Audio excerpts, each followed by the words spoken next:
며느리가 이렇게 속이 넓어서 우리 집이 복 받는 거야. 시어머니가 제 손을 잡으면서 이렇게 말했습니다. 며느리가 이렇게 속이 넓어서 우리 집이 복 받는 거야. 그날 저는 웃으면서 고개를 끄덕였어요. 그 손 안에 이혼 서류가 들어있는 가방을 들고 있으면서요. 시어머니는 몰랐습니다. 그 자리에 앉아 있는 며느리가 석 달 동안 조용히 모든 걸 준비해온 사람이라는 걸요. 남편 빚이 얼마인지, 그 돈이 어디로 갔는지, 누구와 함께 있었는지 저는 이미 다 알고 있었습니다. 시누이 전세금 보내는 날, 그 가족이 한자리에 다 모인 그날, 저는 돈 대신 다른 걸 꺼냈습니다. 그 이야기 지금 시작합니다. 제가 친정에서 물려받은 재산이라고 해서 처음부터 대단한 무언가가 있었던 건 아닙니다. 아버지가 돌아가신 건 제가 41살 결혼한 지 딱 12년째 되던 해였는데요. 남기신 게 경기도 외곽 작은 상가 하나, 오래된 아파트 한 채, 그리고 경상도 어딘가 작은 토지였습니다. 솔직히 말씀드리면 그때만 해도 저도 큰 기대는 안 했어요. 상가는 세입자가 연체를 밥 먹듯 하고 있었고 아파트는 오래됐다는 이유로 아무도 눈여겨보지 않던 곳이었거든요. 토지는 또 어떻고요. 지도 앱으로 찾아봐도 논밭 사이에 덩그러니 있는 그냥 풀만 자라는 땅이었습니다. 남편도 처음엔 그랬어요. 뭐 유집이 나오겠네 하고 말았지요. 크게 관심이 없었습니다. 오히려 상가 관리 때문에 제가 이리 뛰고 저리 뛰는 걸 보면서 그냥 팔지 왜 붙들고 있어 라고 귀찮다는 듯이 말하기도 했으니까요. 그런데 세상 일이라는 게 참 모를 때가 있습니다. 아버지 상속받고 나서 한 1년은 정말 아무 일도 없었어요. 저는 저대로 세입자 관리에 치이면서 살았고 남편은 남편대로 본인 사업 쪽에 정신이 팔려 있었습니다. 저는 그게 그냥 우리 집 일상이라고 생각했어요. 그러다 변화가 시작된 건 그 다음 해봄이었습니다. 처음엔 뉴스에서 스치듯 봤어요. 경기도 외곽 일대에 개발 계획이 발표됐다는 소식이었는데 솔직히 그게 제 상가 근처 이야기인지도 몰랐거든요. 그냥 흘려들었지요. 그런데 한 달쯤 지났을까요? 부동산에서 전화가 왔습니다. 상가 매입 의향이 있냐고요. 저는 처음엔 별 생각 없이 지금은 안 판다고 했습니다. 근데 그 다음 달에 또 전화가 왔어요. 이번엔 다른 데서요. 그때부터 슬슬 이상하다 싶었습니다. 인터넷에 주소 치고 들어가 봤더니 제 상가가 있는 그 블록이 통째로 개발 예정 구역에 묶여 있는 거예요. 보상가 예상치를 보는데 손이 좀 떨렸습니다. 제가 그냥 그러려니 하고 들고 있던 그 상가가 평당으로 따지면 제가 받았을 때보다 3배 가까이 올라 있던 거예요. 아파트도 마찬가지였습니다. 오래됐다던 그 아파트가 재건축 이슈가 붙으면서 갑자기 시세가 달라지기 시작했어요. 그때가 딱 부동산 시장이 전국적으로 들썩이던 시기이기도 했거든요. 조용히 들고 있었더니 자산이 조용히 불어나 있었던 겁니다. 근데 여기서 이상한 게 생기기 시작했습니다. 남편이 달라진 거예요. 어느 날 저녁 퇴근하고 돌아온 남편이 뜬금없이 이런 말을 했습니다. 상가 매각 요청 또 온 거 있어? 나한테도 좀 공유해줘. 처음엔 그냥 관심 갖기 시작하나 보다 그렇게 생각했어요. 부부니까 같이 의논하는 게 맞지 않냐고 본인도 말하더라고요. 저는 그때는 그 말이 자연스럽게 들렸습니다. 그런데 그게 시작이었어요. 남편이 조금씩 아주 조금씩 끼어들기 시작한 겁니다. 부동산 전화 오면 바로 말하라고, 서류 오면 같이 보자고, 어느 순간부터는 제 메일함에 들어온 감정평가 관련 문서를 제가 말하기도 전에 먼저 열어봤더라고요. 저는 그때도 그냥 넘겼습니다. 부부 사이에 그럴 수 있지 하고요. 그런데 진짜 변화는 그 다음에 왔습니다. 시어머니가 오시기 시작한 거예요. 처음엔 그냥 오셨어요. 그냥 집에 오셨는데 아무 이유가 없는 건 아니고 지나가다 들렀다거나 맛있는 거 사왔다 하면서 오시는 거였는데 그 빈도가 점점 잦아졌습니다. 원래 시어머니는 자주 오시는 분이 아니었거든요. 솔직히 말씀드리면 저도 그게 편했어요. 시어머니가 멀리 사시고 가끔 명절에나 뵙는 관계였는데 어느 순간부터 한 주에 2번, 3번씩 오시기 시작한 거예요. 그리고 오실 때마다 한 가지 공통점이 있었어요. 꼭 뭔가 물어보신다는 거였습니다. 요즘 상가 어떻게 됐어? 팔 생각 있어? 아파트 재건축되면 얼마나 받을 수 있대? 토지는 감정평가 나왔어? 처음엔 그냥 관심이 많으신가 보다 했지요. 시어머니니까요. 아들 살림 궁금하시지 않겠냐고. 저는 그렇게 생각했어요. 그런데 시어머니가 오시면 이상하게 집이 구석구석 둘러봐지는 느낌이 들었습니다. 냉장고 옆 수납장이 열렸다가 닫히는 소리, 제 책상 위 서류들이 왠지 조금 이동한 것 같은 느낌, 제가 넣어뒀던 폴더가 이상하게 위치가 바뀌어 있던 것도 한두 번이 아니었어요. 기분 탓인가 저도 몇 번을 그냥 넘기려 했습니다. 그러던 어느 날 시어머니가 오셔서 이런 말씀을 하시는 거예요. 우리 수진이 있잖아.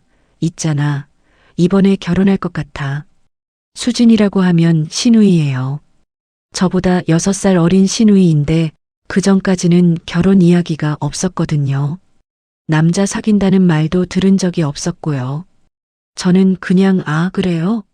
잘 됐네요 했는데 시어머니가 이어서 하시는 말씀이 근데 있잖아. 요즘 전셋값이 너무 올라서 말이야. 그 말이 끝나기 전에 저는 이미 어디로 흘러가는 이야기인지 알아버린 것 같았어요. 시어머니는 그 이야기를 그날 끝내지 않았습니다. 그냥 운을 띄우시고는 가셨어요. 그런데 일주일쯤 후 남편이 저한테 이런 말을 꺼냈습니다. 어머니가 수진이 전세 문제 때문에 좀 힘들다고 하시던데 우리가 좀 도와줄 수 있지 않아? 저는 그 말을 듣는 순간 뭔가 가슴 어딘가가 천천히 내려앉는 느낌을 받았습니다. 우리가라고 했지만 그 우리가 어디서 나오는 돈을 말하는 건지 저는 모르지 않았거든요. 저는 그때 아무 말도 하지 않았습니다. 그냥 생각해 볼게 했어요. 남편은 그 대답으로 충분한 것 같았는지 더 말하지 않았고요. 하지만 그날 밤 저는 오래 잠을 못 잤습니다. 단순히 시누이 전세금 이야기가 불편해서가 아니었어요. 그 이야기 배경에 뭔가 제가 아직 다 보지 못한 것들이 있을 것 같다는 느낌 때문이었습니다. 왜 지금인가? 왜 하필 제 상가 보상 이야기가 나오기 시작한 바로 그 시점에 시누이 결혼 이야기가 나오는가? 시어머니가 집에 오시는 횟수가 늘어난 것도 남편이 제 서류에 관심 갖기 시작한 것도 이 모든 것들이 우연이라고 하기엔 타이밍이 너무 딱 맞았습니다. 그리고 저는 그때까지만 해도 그게 그냥 돈에 대한 욕심이라고만 생각했습니다. 남편한테 숨겨진 게 있다는 건 아직 몰랐던 거예요. 그 사실을 알게 된 건 정말 우연이었습니다. 아주 작은 아무것도 아닌 것 같은 순간이었는데 그 순간이 제가 그동안 보지 못했던 모든 것을 한꺼번에 보이게 만들어버렸습니다. 그 이후로 며칠 동안은 사실 아무 일도 없었습니다. 시누이 전세금 이야기는 그냥 흘러간 것처럼 보였고 남편도 더 이상 그 말을 꺼내지 않았어요. 시어머니도 그 주는 오시지 않았고요. 저는 그냥 한번 운을 띄워본 거겠지. 설마 진짜로 요구하진 않겠지. 하면서 일부러 그 생각을 묻어두려 했습니다. 그런데 사람이 한번 이상하다는 느낌을 받으면 그 다음부터는 보이지 않던 게 보이기 시작하더라고요. 남편이 달라진 건 아주 작은 것부터였습니다. 퇴근하고 들어오면 원래는 거실에 앉아서 TV도 보고 저한테 오늘 어땠냐는 말이라도 건네던 사람이었거든요. 특별히 다정한 사람은 아니었지만 그래도 함께 밥상 앞에 앉으면 이런저런 이야기가 오가던 사이였어요. 결혼 12년이면 그게 일상이 되잖아요. 특별할 것도 없지만 그게 없어지면 티가 나는 그런 것들이요. 그런데 어느 순간부터 남편이 집에 들어오면 바로 안방으로 들어가는 날이 많아졌습니다. 밥도 조용히 먹고 제가 말을 걸면 짧게 대답하고 다시 폰을 들여다보는 거예요. 처음엔 회사에 무슨 일이 있나 보다 했어요. 남편이 하는 일이 워낙 스트레스가 있는 업종이었거든요. 그냥 피곤한가 보다 그렇게만 생각했지요. 근데 이상한 건 폰을 볼 때 자세였어요. 원래 남편은 소파에 기대서 폰을 보는 사람이었거든요. 그런데 그때부터는 꼭 등을 돌리거나 화면이 저쪽으로 향하게 들고 있는 거예요. 화장실 들어갈 때도 폰을 들고 들어가고 제가 근처에 앉으면 화면을 슬쩍 엎어놓는 것도 한두 번이 아니었습니다. 저는 그때도 의심하지 않으려 했어요. 의심한다는 게 부끄럽잖아요. 결혼한 지 12년 된 남편을 내가 폰 보는 자세 때문에 의심한다는 게 스스로도 우스운 것 같고 혹시라도 제가 예민한 건 아닐까 싶기도 했습니다. 그런데 딱 하나 넘어가기 어려운 게 생겼습니다. 그달 카드 명세서였어요. 저희는 생활비 카드를 공유해서 쓰고 있었거든요. 매달 말에 명세서가 나오면 제가 정리하는 게 일상이었는데 그달 명세서를 보다가 뭔가 이상한 게 눈에 걸렸습니다. 요일은 평일 화요일이었고 시간은 낮 12시가 조금 넘어서였어요. 사용처가 식당이었는데 문제는 금액이었습니다. 두 사람이 먹기엔 적지 않은 금액이었거든요. 그날 남편은 점심에 외부 미팅이 있다고 했어요. 그래서 저는 그냥 거래처 밥값이겠거니 했습니다. 그런데 며칠 후 또 비슷한 결제가 있었어요.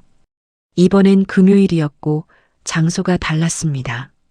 강남 쪽 이탈리안 레스토랑이었는데 남편이 다니는 회사 근처도 아니고 우리 집 근처도 아니었어요. 저는 남편한테 별 생각 없이 물어봤습니다. 여기 어디야? 카드 명세서에 있던데. 남편이 잠깐 뜸을 들이다가 거래처 접대라고 했어요. 짧게요. 그리고 더 말하지 않았습니다. 저도 더 묻지 않았어요. 그때까지는요. 그런데 그달 명세서를 끝까지 다 보니까 이상한 결제가 2개가 아니었습니다. 제가 기억하지 못하는 지출이 몇 군데 더 있었어요.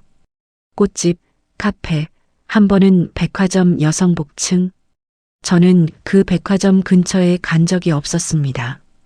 저는 그 명세서를 덮었어요. 그냥 덮어버렸습니다. 솔직히 말씀드리면 그 순간 심장이 쿵 내려앉는 느낌이 있었어요. 근데 그 느낌을 제가 인정하고 싶지 않았던 거예요. 왜냐면 그걸 인정하는 순간 그 다음에 뭘 해야 하는지가 무서웠거든요. 저는 그냥 실수로 지나친 거겠지.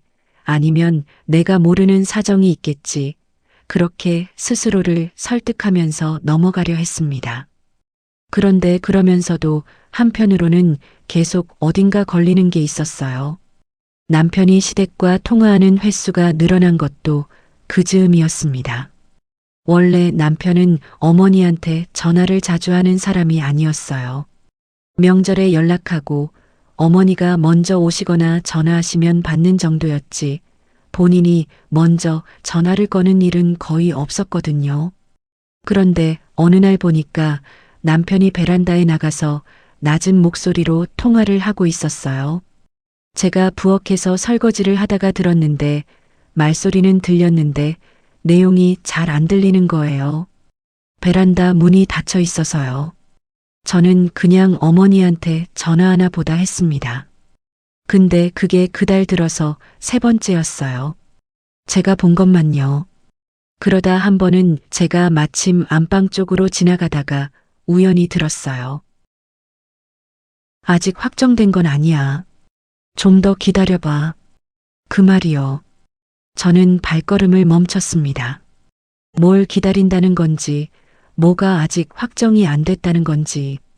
저는 그 자리에서 들을 생각이 없었는데 그 말이 귀에 박혀버린 거예요. 남편은 그걸 제가 들은 줄 몰랐고 통화를 마치고 나와서 제가 거기 서 있는 걸 보더니 잠깐 표정이 굳었다가 금방 아무렇지 않은 척 지나쳤습니다. 저는 그때 물어봤어야 했어요. 뭘 기다린다는 거야? 라고요. 근데 묻지 못했습니다. 왜냐면 그 표정이 아무렇지 않은 척 하려는 그 얼굴이 뭔가를 숨기고 있는 사람의 얼굴이라는 걸 저도 알고 있었거든요. 그리고 그걸 알면서도 모른 척하고 싶었던 거예요. 저도 그때 그게 비겁하다는 걸 알았습니다. 근데 어쩔 수가 없었어요. 결혼 12년 동안 쌓인 생활이 있고 아이도 있고 모든 게 엮여 있는데 내가 확인하고 싶지 않은 걸 굳이 파내야 하나 싶기도 했고요. 그래서 저는 그냥 살던 대로 살았습니다. 밥 차리고 빨래하고 애 학교 챙기고. 그런데 그로부터 한 2주쯤 지났을까요? 남편이 주말에 이상한 행동을 하기 시작했어요. 토요일 오후에 갑자기 나가야 한다는 거예요. 이유는 동창 모임이라고 했는데 제가 기억하기론 남편이 동창 모임에 나간다고 한 게 몇 년 만인지 몰랐습니다. 원래 그런 자리 잘 안 나가는 사람이었거든요. 그날 저녁 8시쯤 들어왔는데 술을 그렇게 많이 마신 것 같지도 않았어요. 술 냄새가 좀 나긴 했는데 많이 마신 사람 특유의 어지러운 기색이 없었습니다. 그냥 조용히 씻고 자더라고요. 그 다음 주 토요일에도 나갔습니다. 이번엔 지인 경조사라고 했어요. 저는 누구냐고 물었더니 회사 쪽 사람이라고, 저는 모르는 사람이라고 했습니다. 오후 2시쯤 나가서 밤 10시 넘어서 들어왔어요. 저는 그날 혼자 밥 먹으면서 이상하다는 생각을 떨칠 수가 없었습니다. 경조사는 보통 낮에 끝나잖아요. 밤 10시까지 경조사가 이어지는 경우가 얼마나 있나요? 저는 그날 밤 잠을 잘 못 잤어요. 뒤척이면서 여러 생각이 들었는데 그 중에서 제 머릿속에서 가장 크게 맴도는 게 있었습니다. 카드 명세서에서 봤던 그 결제들이요. 꽃집, 카페, 여성복 매장. 그리고 저는 그때 처음으로, 정말 처음으로 혹시 다른 여자가 있는 건 아닐까 하는 생각을 제대로 했습니다. 그냥 스치듯 지나가는 생각이 아니라 진짜로 그럴 수도 있다는 걸 마음 한켠에서 인정하기 시작한 거예요. 저는 그 생각이 올라오는 걸 꾹 눌렀습니다. 아직 확실한 게 없잖아요. 제가 본 건 카드 명세서 몇 줄이고 늦은 귀가 2번이고 닫힌 베란다 문 너머로 들린 말 한마디잖아요. 그걸로 뭔가를 단정할 순 없다고 저는 스스로한테 계속 말했어요. 그런데 딱 하나 그냥 넘기기 어려운 게 또 하나 생겼습니다. 블랙박스였어요. 남편 차에 블랙박스가 달려 있었거든요. 오래된 모델이긴 한데 SD카드에 상시 녹화가 되는 거였어요. 저도 그 차를 가끔 쓰는 일이 있어서 블랙박스가 어떻게 되어 있는지 알고 있었습니다. 그런데 어느 날 제가 잠깐 남편 차를 쓸 일이 있어서 블랙박스를 확인했더니 SD카드가 포맷이 되어 있는 거예요. 최근 영상이 하나도 없었습니다. 처음에는 그냥 카드가 오래돼서 자동으로 초기화됐나 싶었어요. 그런데 남편한테 무심코 그 이야기를 했더니 남편이 내가 포맷했어. 용량이 꽉 차 있어서 라고 했습니다. 저는 고개를 끄덕였어요. 그냥 그랬구나 하고요. 근데 집에 들어오고 나서도 그 말이 계속 걸렸어요.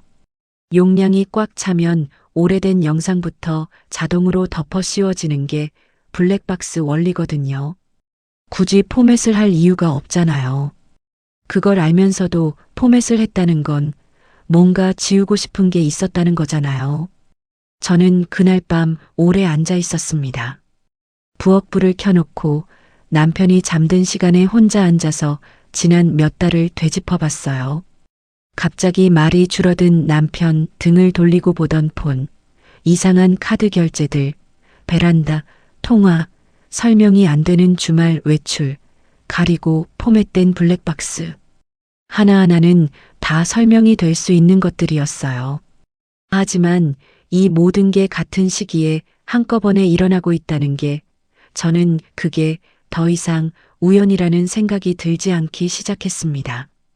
그리고 그 모든 것들이 시작된 시점이 언제였는지 생각해 봤어요. 제 상가 보상 이야기가 나온 다음부터였습니다. 시어머니가 집에 자주 오기 시작한 것도, 시누이 전세금 이야기가 나온 것도, 남편이 갑자기 제 재산에 관심을 보이기 시작한 것도 전부 그 시점이었어요. 저는 그때 뭔가 연결되는 느낌을 받았습니다. 남편이 제 재산에 집착하는 건 단순히 시댁을 위해서가 아닐 수도 있다는 거요. 그 집착 뒤에 남편 본인한테도 뭔가 해결해야 할 사정이 있는 것 아닐까 하는 생각이 처음으로 들었습니다. 근데 그게 뭔지 저는 몰랐어요. 그리고 그걸 알게 된 건 그로부터 또 얼마가 지나고 정말 뜻하지 않은 곳에서였습니다. 남편 양복 주머니에서 나온 영수증 한 장이었어요. 세탁소에 맡기려고 주머니를 확인하다가 나온 거였는데 그게 영수증이라기보다는 그냥 작은 종이였습니다. 근데 거기 적힌 날짜가 남편이 경조사라고 했던 그 토요일이었어요. 그리고 장소가 경조사 장소가 아니었습니다. 저는 그 종이를 손에 들고 한참을 서 있었습니다. 손이 조금 떨렸어요. 그날 밤 저는 처음으로 남편 차 블랙박스를 다시 확인하러 내려갔습니다. 포맷이 됐다는 건 알고 있었지만 혹시 지워지지 않은 파일이 있을지도 모른다는 생각에서요. 그리고 거기서 저는 믿을 수 없는 걸 보게 됩니다. 지하 주차장은 밤 11시가 넘으면 조용합니다. 저는 슬리퍼를 끌고 내려갔어요.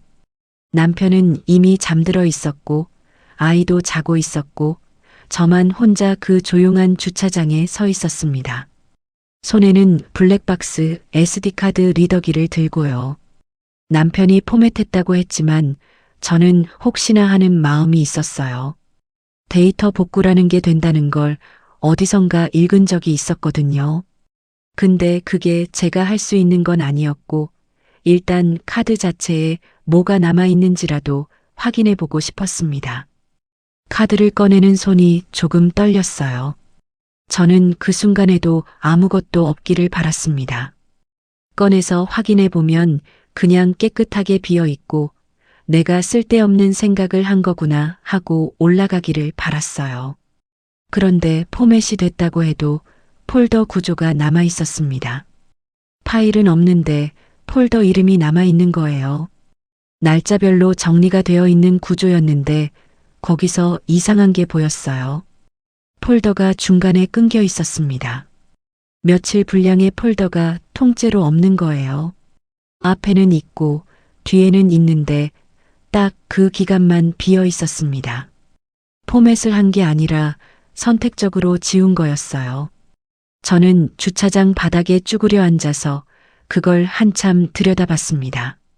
그 사라진 날짜들이 언제인지 확인했더니 남편이 경조사라고 했던 그 주말이 포함돼 있었어요. 그리고 그 전주 화요일도요. 제가 카드 명세서에서 이탈리안 레스토랑 결제를 발견했던 그날이었습니다. 저는 그날 밤 아무것도 알아내지 못하고 올라왔습니다. 하지만 이제는 확실히 알았어요. 남편이 뭔가를 숨기고 있다는 게 기분 탓이 아니라는 걸요. 그 다음부터 저는 방법을 바꿨습니다. 블랙박스 카드를 몰래 복사해서 복구 프로그램을 돌려보는 건 제가 할 수 없는 일이었어요.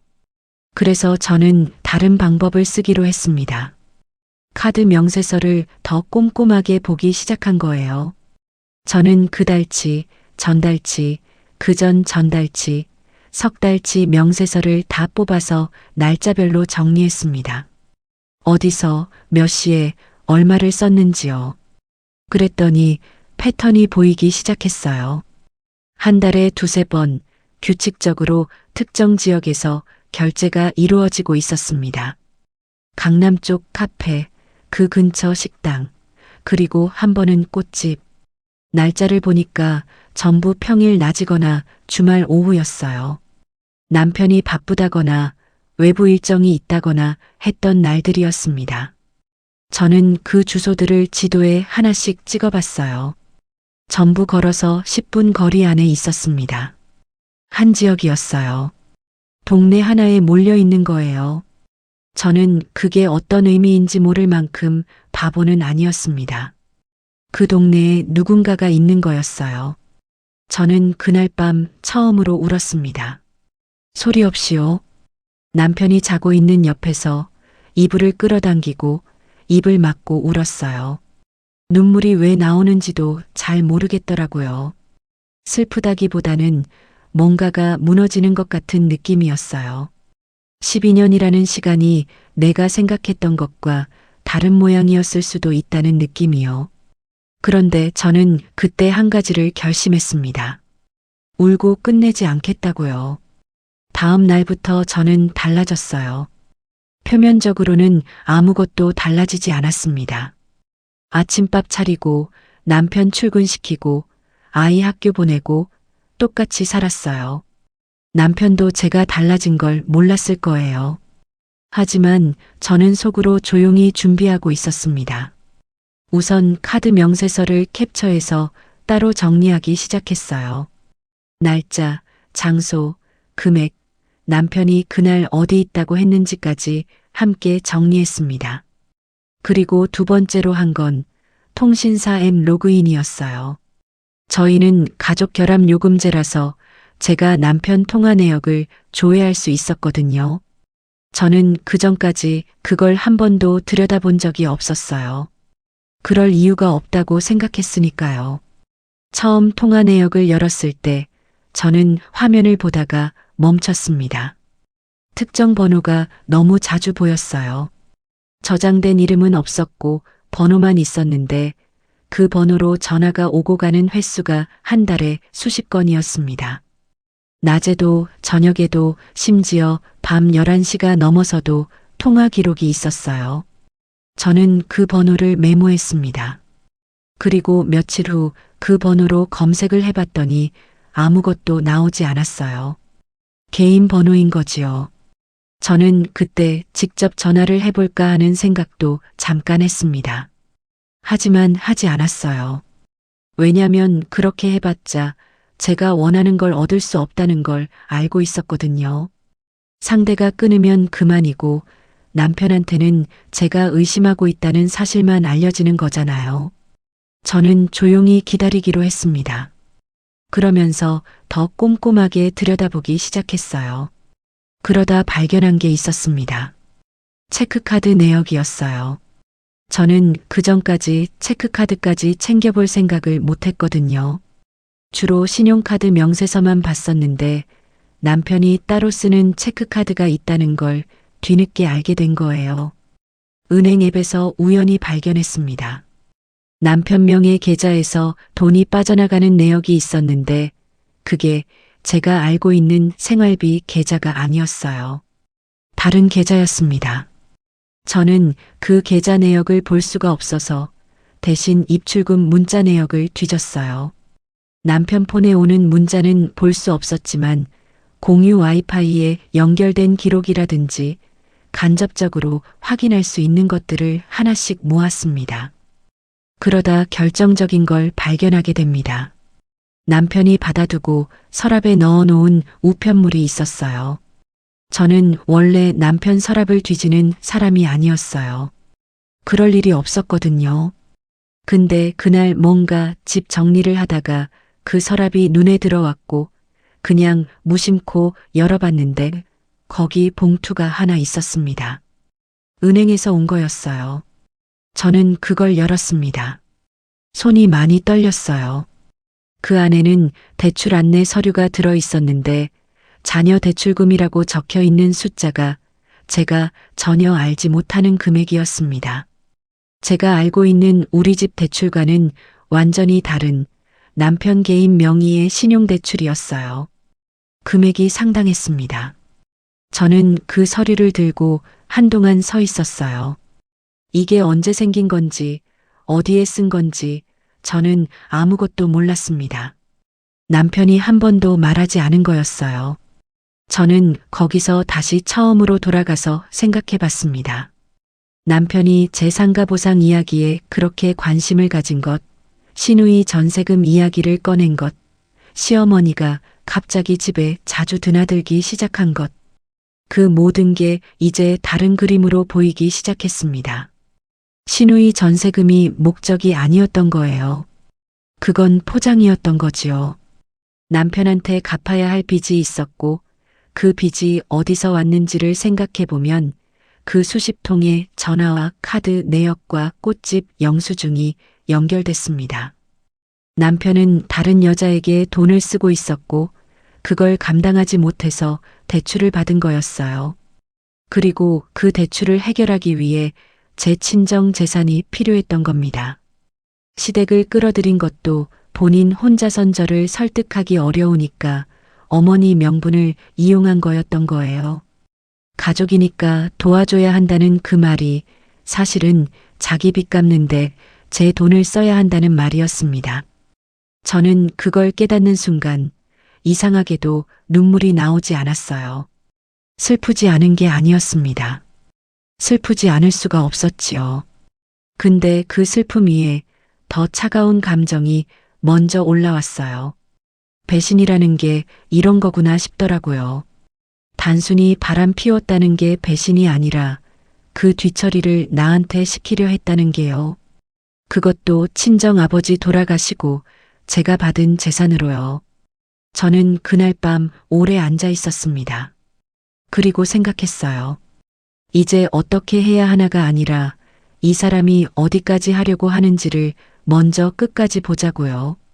제가 뭔가를 알고 있다는 걸 남편이 모르는 상태에서 저는 증거를 모을 수 있는 데까지 모으자고 결심했습니다. 제가 먼저 들키면 안 됐어요. 그래서 저는 다음 날 아침에도 똑같이 밥을 차렸습니다. 남편 반찬도 차려줬어요. 아무 일도 없는 것처럼요. 남편이 밥 먹으면서 요즘 좀 피곤해 보인다고 했어요. 저는 웃으면서 그냥 잠이 좀 부족해서 라고 했습니다. 그게 그 시점에서 제가 남편한테 한 가장 큰 거짓말이었어요. 그 이후로 저는 체계적으로 움직이기 시작했습니다. 카드 내역은 매달 캡처해서 날짜별로 폴더를 만들었어요. 통화 내역도 월별로 정리했고 그 번호가 등장하는 날짜와 카드 결제 장소를 교차해서 확인했습니다.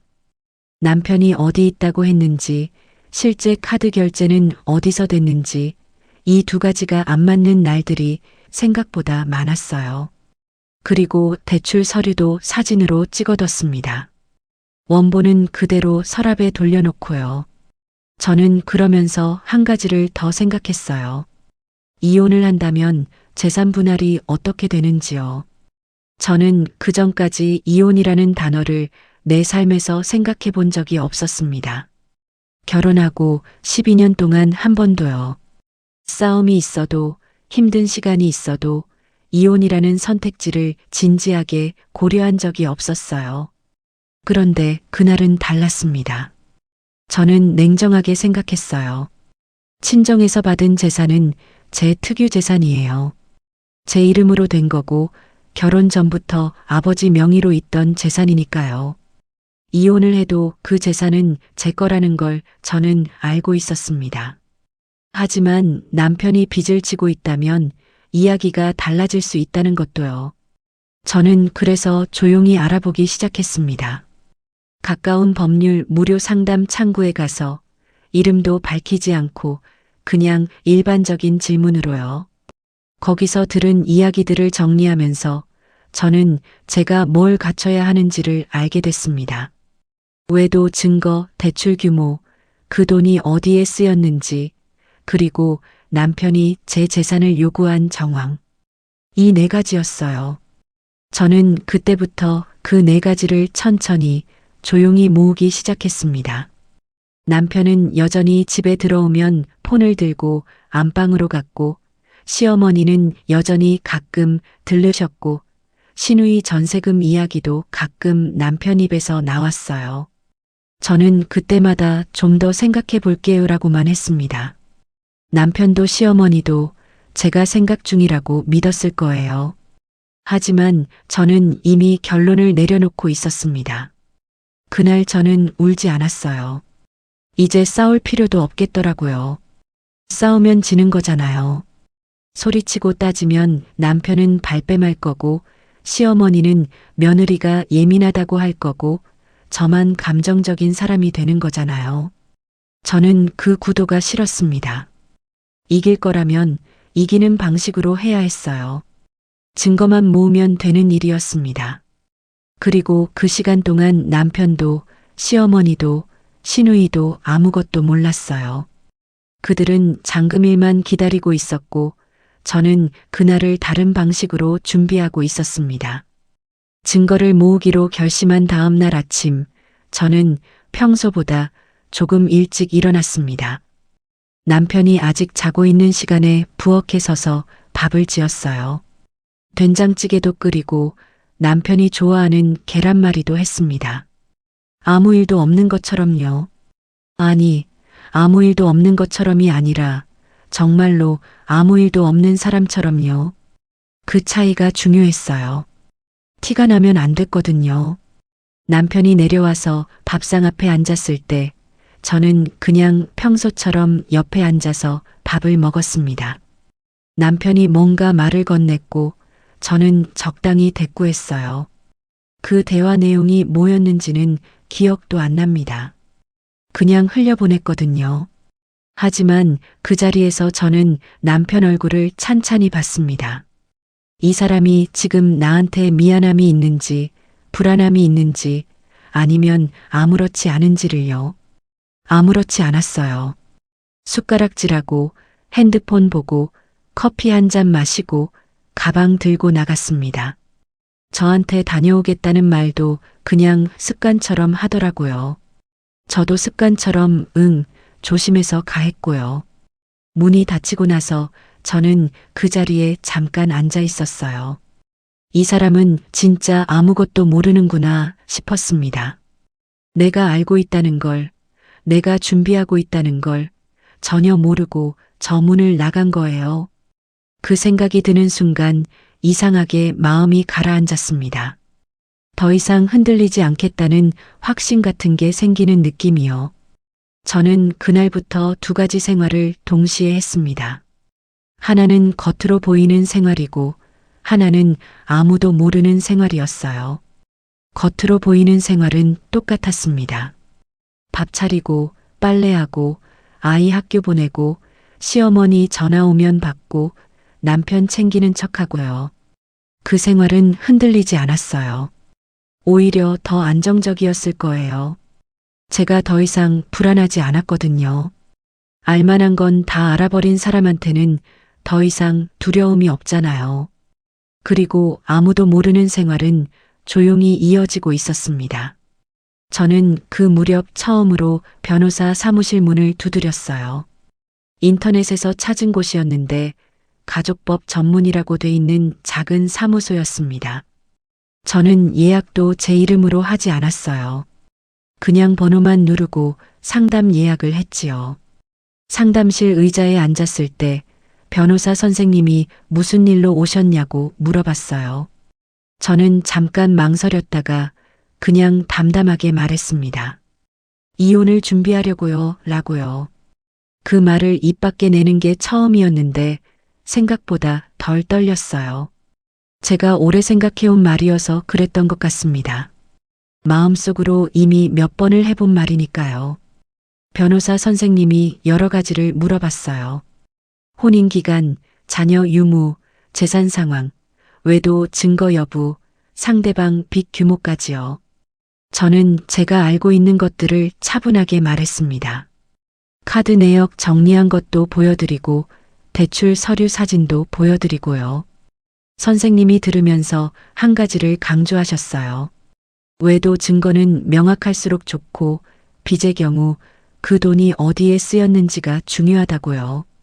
제 재산을 요구한 정황도 기록으로 남겨두는 게 좋다고 하셨습니다. 저는 그 말들을 수첩에 적었어요. 작은 수첩이었는데 그날부터 그 수첩이 제 가장 중요한 물건이 됐습니다. 그리고 또 한 가지 선생님이 말씀하신 게 있었어요. 상대방이 눈치채기 전에 최대한 많은 걸 확보해 두는 게 중요하다고요. 한번 들키면 상대가 증거를 인멸할 수 있기 때문에 조용히 움직이는 게 핵심이라고 하셨습니다. 저는 고개를 끄덕였어요. 그건 이미 알고 있었습니다. 사무소를 나오면서 저는 잠깐 거리에 서 있었어요. 늦가을 바람이 좀 쌀쌀했는데 이상하게 그 차가운 바람이 오히려 정신을 맑게 해주는 것 같더라고요.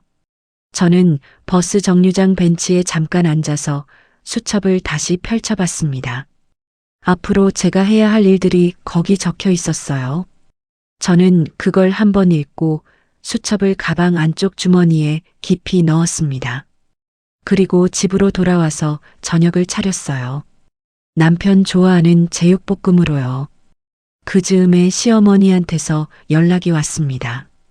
전화였어요. 목소리가 좀 들뜬 것 같았습니다. 수진이 전세 계약 날짜가 잡혔다고요. 집도 마음에 드는 대로 봤다고, 보증금이 얼마고 계약금은 이미 본인들이 해결했다고 하시면서 잔금 날이 다음 달 중순이라고 하셨어요. 저는 전화기를 들고 부엌 창가에 서서 그 말을 들었습니다. 시어머니 목소리가 얼마나 자연스러웠는지 마치 당연한 일을 당연히 전달하는 것처럼 말씀하시는 거예요. 며느리한테 허락을 구하는 것도 아니고 의논을 하자는 것도 아니었습니다. 그냥 날짜가 이렇게 됐으니 그날 맞춰서 보내라는 거였어요. 저는 잠깐 말을 안 했습니다. 딱 2박자 정도요. 그리고 말했어요. 알겠어요. 그날 맞춰드릴게요. 시어머니 목소리가 확 밝아지더라고요. 어머, 우리 며느리 역시 믿을 수 있다니까. 내가 이렇게 해줘서 얼마나 고마운지 몰라. 저는 입꼬리를 한번 움직였어요. 웃었냐고요? 글쎄요. 근데 표정 관리는 했습니다. 통화를 끊고 나서 저는 그 말을 되새겼어요. 그날 맞춰드릴게요. 저는 그 말이 거짓말이라고 생각하지 않았습니다. 진짜로 그날 뭔가를 드릴 예정이었거든요. 다만 그게 시어머니가 기대하는 것과 다를 뿐이었지요. 그날 저녁 남편이 들어왔을 때 분위기가 달랐어요. 시어머니한테 미리 연락을 받았는지 남편이 들어오면서 뭔가 좋은 일 있는 사람 같은 얼굴을 하고 있었습니다. 가방을 내려놓으면서 저한테 어머니한테 연락 받았지? 라고 물었어요. 저는 응, 받았어 했습니다. 남편이 소파에 앉으면서 다리를 쭉 뻗더니 오랜만에 제 쪽을 보면서 고마워라고 했어요. 저는 그 말을 듣는 순간 속에서 뭔가가 차갑게 지나가는 느낌이 있었습니다. 그 사람이 나한테 고맙다고 하는 이유가 뭔지 너무 잘 알고 있었거든요. 제 친정 재산으로 자기 빚 갚을 길이 열렸다고 생각하는 거잖아요. 그 고마움이요. 저는 그냥 응하고 부엌으로 들어갔습니다. 그 이후로 며칠 동안 남편이 이상하게 다정해졌어요. 퇴근하고 들어오면 먼저 말을 걸고 주말엔 같이 나가자고도 하고 오랜만에 가족이 셋이 외식도 했습니다. 저는 그 다정함이 어디서 나오는 건지 알고 있었기 때문에 받으면서도 이상하게 공허했어요. 이게 진심이 아니라는 걸 알면서 받는 다정함이라는 게 슬프다기보다는 좀 낯설었습니다. 신우이한테서도 문자가 왔어요. 형수님 감사해요. 나중에 꼭 보답할게요. 라고요. 저는 그 문자를 읽고 캡처해뒀습니다. 나중에 필요할 것 같아서요. 그 즈음 저는 한 가지를 더 진행했어요. 외도 증거였습니다. 블랙박스 파일은 이미 지워진 상태였고 통화 내용만으로는 부족하다는 걸 변호사 선생님이 말씀하셨거든요. 그래서 저는 다른 방법을 생각했어요. 남편이 그 여자를 만나러 가는 날을 특정할 수 있다면 그 시간에 그 장소에 두 사람이 함께 있다는 걸 확인할 수 있다면 그게 증거가 된다고 하셨거든요. 저는 카드 내역과 통화 기록을 교차해서 패턴을 분석했습니다. 매달 비슷한 요일, 비슷한 시간대에 그 지역에서 결제가 이루어지고 있었어요. 그리고 그 다음번 그 패턴이 반복될 것 같은 날짜에 저는 조용히 준비를 했습니다. 그날 저는 아이를 학교에 보내고 나서 가방을 챙겨서 나갔어요. 남편이 자주 결제한 그 지역이었습니다. 저는 근처 카페에 앉아서 기다렸어요. 2시간 정도요. 처음엔 아무것도 없었어요. 그냥 평범한 골목이고 사람들이 지나가고 저만 혼자 아메리카노를 마시고 있었습니다. 그런데 오후 1시쯤이었어요. 남편 차가 보였습니다. 주차를 하는 거예요. 제가 앉아 있는 카페에서 유리창 너머로 보이는 거리에 주차를 하더라고요. 저는 몸이 굳었어요. 남편이 차에서 내렸습니다. 그리고 뒤이어 조수석에서 여자가 내렸어요. 저는 그 장면을 봤습니다. 오래 보지 않았어요. 딱 확인할 만큼만요. 그리고 손이 떨리는 걸 꾹 누르면서 핸드폰을 들어서 사진을 찍었습니다. 흔들리지 않으려고 카페 테이블에 팔꿈치를 대고요. 두 사람이 나란히 걸어 들어가는 모습, 그리고 남편 차 번호판까지 찍었어요. 저는 그 사진들을 클라우드에 바로 올렸습니다. 제 이름으로 된 클라우드예요. 남편이 접근할 수 없는 곳으로요. 그리고 아메리카노 잔을 내려놓고 자리에서 일어섰어요. 더 있을 필요가 없었습니다. 제가 필요한 건 확인했으니까요. 집으로 돌아오는 버스 안에서 저는 창밖을 봤어요. 이상하게 눈물이 안 나오더라고요. 이미 알고 있던 걸 눈으로 확인한 거였으니까요. 놀랍지 않았어요. 그냥 확인됐다는 느낌이었습니다. 그리고 그 감정이 분노로 바뀌는 데는 그렇게 오래 걸리지 않았어요. 분노라기보다는 단단함이었어요. 더 이상 흔들리지 않겠다는 단단함이요. 저는 집에 돌아와서 클라우드에 올린 사진들을 다시 확인하고 변호사 선생님한테 파일을 전달했습니다. 그리고 이혼 서류 진행을 시작해달라고 했어요. 선생님이 잔금일 전에 서류를 준비해드리겠다고 하셨어요. 저는 됐다고 생각했습니다. 그 이후로 잔금일까지 남은 시간이 약 3주였어요. 저는 그 3주 동안 아무것도 달라진 것처럼 살았습니다. 시어머니가 한 번 더 오셔서 계약서 보여주시면서 자랑하듯이 말씀하셨어요. 좋은 동네고 신축이고 수진이가 정말 좋아한다고요. 저는 맞장구 쳤어요. 잘 됐네요. 좋겠다. 그렇게요. 시어머니가 그날 돌아가시면서 제 손을 잡으셨어요. 내가 이렇게 해주니까 우리 집이 하나가 되는 것 같아. 고마워, 며느리. 저는 그 손을 잡았습니다. 놓지 않았어요. 그리고 속으로 생각했어요. 이 손을 오늘 잡는 게 마지막이겠구나 하고요. 남편도 그 며칠 동안 계속 다정했습니다. 퇴근하면서 과일을 사오기도 하고 주말 아침엔 먼저 일어나서 커피를 내리기도 했어요. 저는 그 다정함을 받으면서 생각했습니다. 이 사람은 지금 뭘 살고 있는 건가 하고요. 자기 아내가 지금 조용히 이혼 준비를 하고 있다는 걸 모르고 과일 봉지를 들고 들어오면서 웃고 있는 거잖아요. 그 장면이 지금도 생생해요. 잔금일 일주일 전 시어머니가 전화를 하셔서 그날 다 같이 모이자고 하셨습니다. 시아버지도 오시고 시누이도 오고 우리 부부도 가서 가족끼리 식사를 하자고요. 돈을 받는 자리를 가족 모임으로 만드신 거예요. 남편도 가자고 했어요. 저는 물론이죠 했습니다. 그 말이 제 입에서 나올 때 저는 이미 그날 제가 뭘 들고 갈지 알고 있었습니다. 이혼 서류였어요. 그리고 외도 증거 파일과 대출 내역 정리본과 제 친정 재산이 제 특유 재산임을 증명하는 서류들까지요. 저는 변호사 선생님께 그날 제가 직접 전달할 거라고 말씀드렸어요. 선생님은 한 번 더 신중하게 생각하시라고 하셨는데 저는 이미 결정한 거라고 했습니다. 그 자리에서 하고 싶었어요. 남편 앞에서, 시어머니 앞에서, 시누이 앞에서, 가족이 다 모인 그 자리에서요. 그래야 이 사람들이 자신들이 무엇을 한 건지 알 것 같았거든요. 저는 잔금일 전날 밤 서류를 정리했습니다. 얇은 파일 하나에 차곡차곡 넣었어요. 순서도 맞춰서요. 변호사 확인 도장이 찍힌 서류가 맨 앞에 오도록 했습니다. 그 파일을 제 가방 안에 넣으면서 저는 처음으로 마음이 완전히 가라앉는 느낌을 받았어요. 더 이상 흔들리지 않았습니다. 슬프지 않았어요. 무섭지도 않았고요.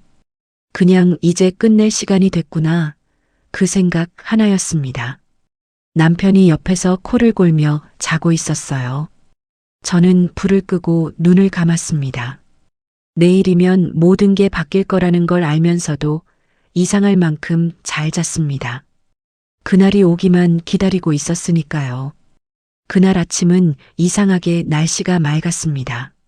11월 중순이었는데 그 계절답지 않게 햇볕이 잘 들어오는 날이었어요.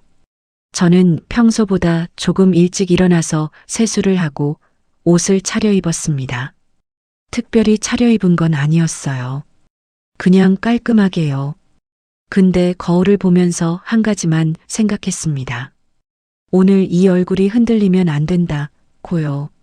남편은 일어나서 기분이 좋아 보였어요.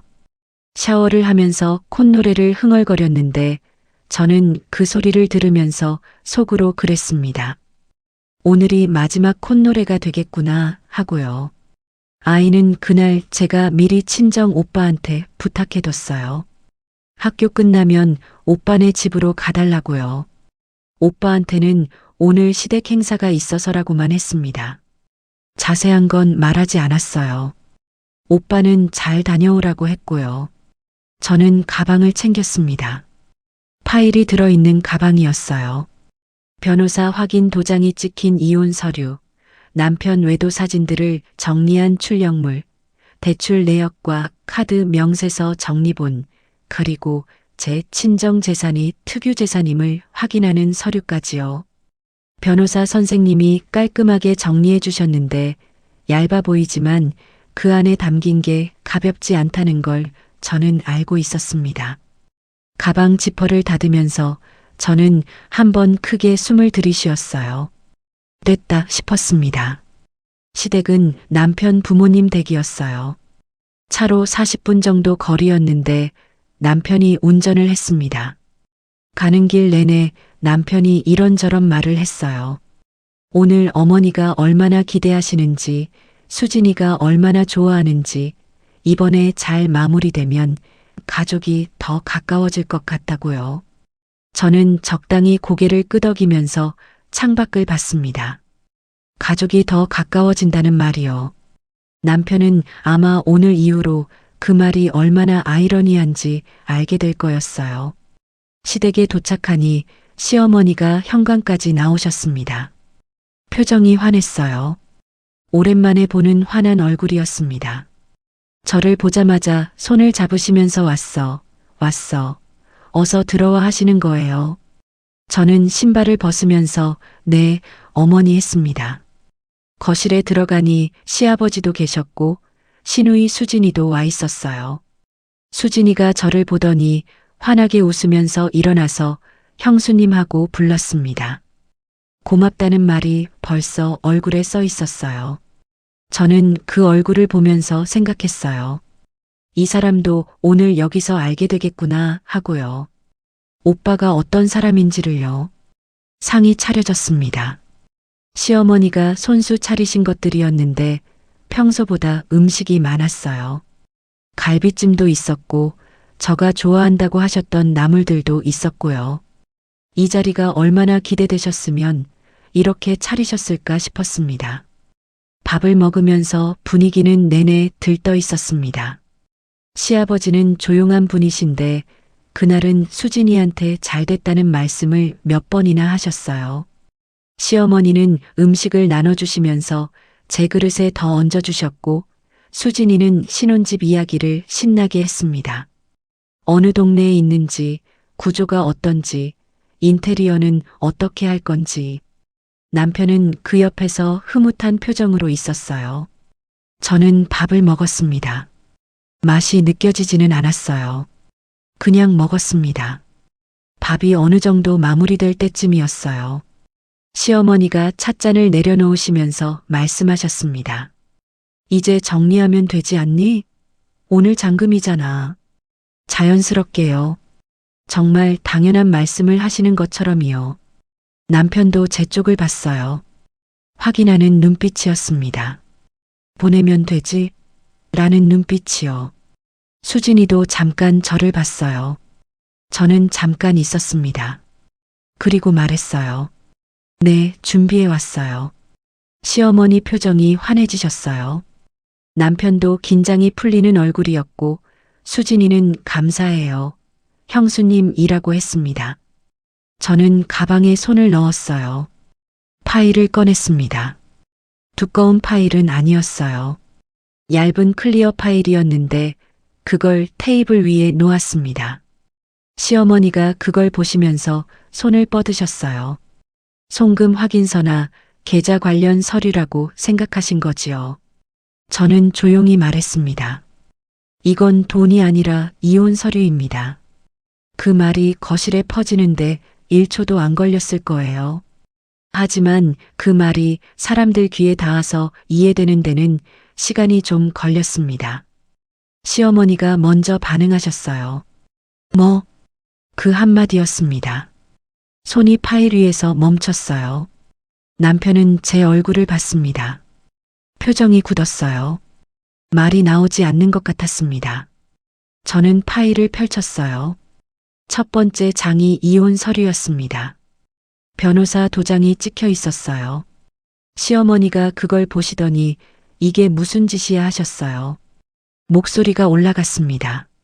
저는 두 번째 페이지를 넘겼어요. 남편 카드 명세서 정리본이었습니다.